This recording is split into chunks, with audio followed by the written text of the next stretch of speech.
Hi, my name is Miss Allison, and I'm a occupational therapist here at the Teach Group. So today I'm going to be discussing the STNR, so the symmetrical tonic neck reflex, as part of our primitive reflex series. So to start, I'm going to kind of go back over what primitive reflexes are. So primitive reflexes are involuntary movement patterns controlled by the brainstem, and these things occur without ever reaching the conscious part of the brain. So these are normally present at birth, and they should be integrated around 6 to 12 months of age. Our primitive reflexes are essential for survival and early development. So the predator reflex that I'll be talking about today is the symmetrical tonic neck reflex. And this reflex is one that emerges around 6 months of age and should be integrated within 10 to 12 months. This reflex's role is to assist in separating movements of the upper and lower body. So its main thing is to help develop that crawling pattern for babies. So, for instance, what happens with this reflex is when the head is moved up, the arms will flex and the legs will extend out. When the head is going, sorry, I just said that backwards. So when the head is down in flexion, that's when the arms flex and bend down and the legs extend. When the head is up in extension, the arms go out and the feet sit back. So this reflex is important because it helps kids with that crawling pattern, like I said. It plays a role in visual tracking skills. It is important for fine motor development, eye-hand coordination, that vestibular processing, so helping with their balance, and then their overall gross motor coordination. So if you aren't totally sure if your kiddo still has this primitive reflex, some of the signs that could show that this one is not fully integrated could be if your child had difficulty or skipped crawling, if they have poor overall balance, some decreased core strength, difficulty with catching or throwing a ball, if they have poor posture, so they have that W sitting when they're sitting in the floor playing. So that's when both legs are out, making kind of that W pattern. They also may have some fine motor challenges like handwriting, scissor skills, problems with coloring.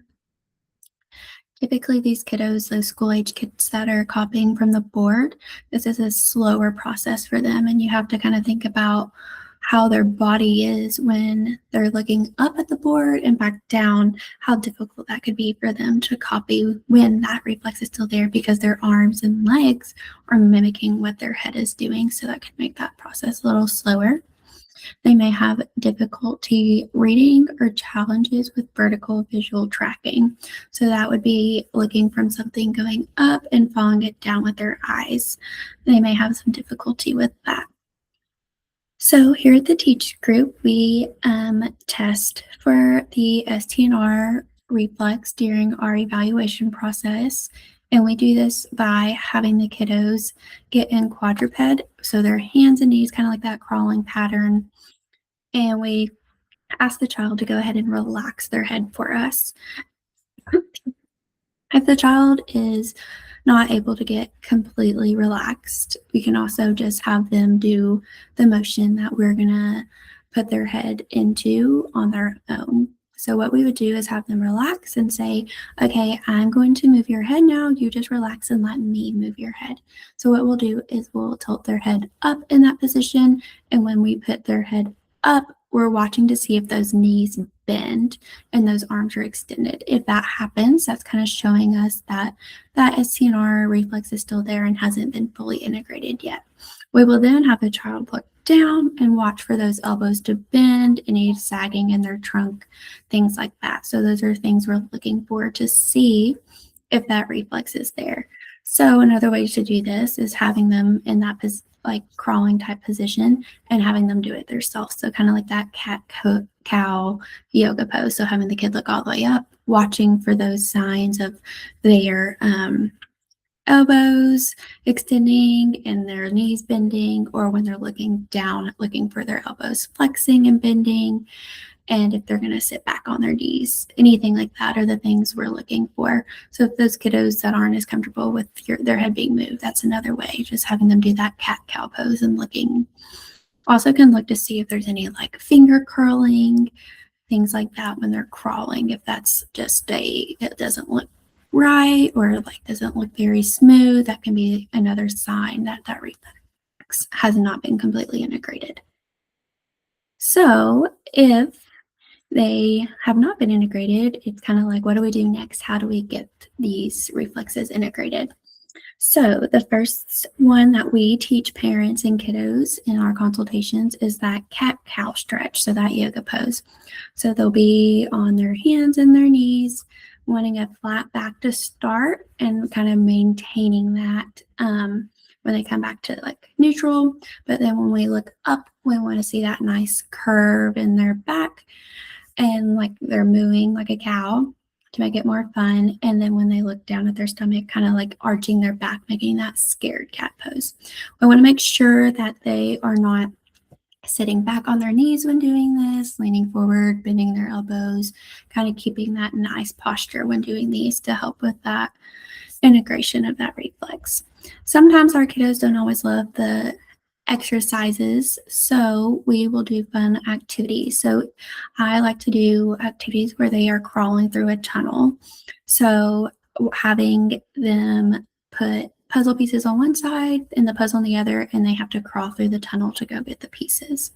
A good way to I like to do this as well as having like a line or some type of visual on the floor for them to like keep looking at to try to keep that straight pattern and having them visually track where they're going. Another activity is different types of animal walks. These are great for other reflexes as well. So kind of hitting more than one if there's more than one integrated. But for this STNR reflex, I really like bear crawls and crab walks. Any type of like movement with those arms and legs in that pattern is great for these kiddos to get that integrated. Another fun one is inchworm walks. So this is when the kids would walk their hands out to that plank position and then walk their feet in to meet their hands and continuing that pattern. So kids may have a little bit more fun with those activities instead of the normal cat-cow.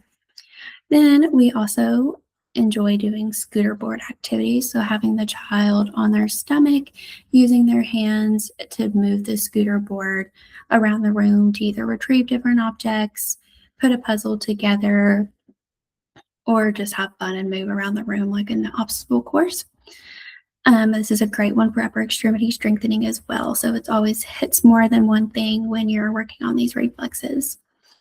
And my last one is normally doing like having them on their stomach on a therapy ball, and they can do different types of like rolling and pushing back and forth, or doing like being on their stomach and doing push-ups on the ground while they're laying on the ball. So those are different activities that they can do to help with the integration of the STNR reflex, which again is just that reflex that should be integrated about 10 to 12 months of age, and it's helping with that crawling pattern and just being able to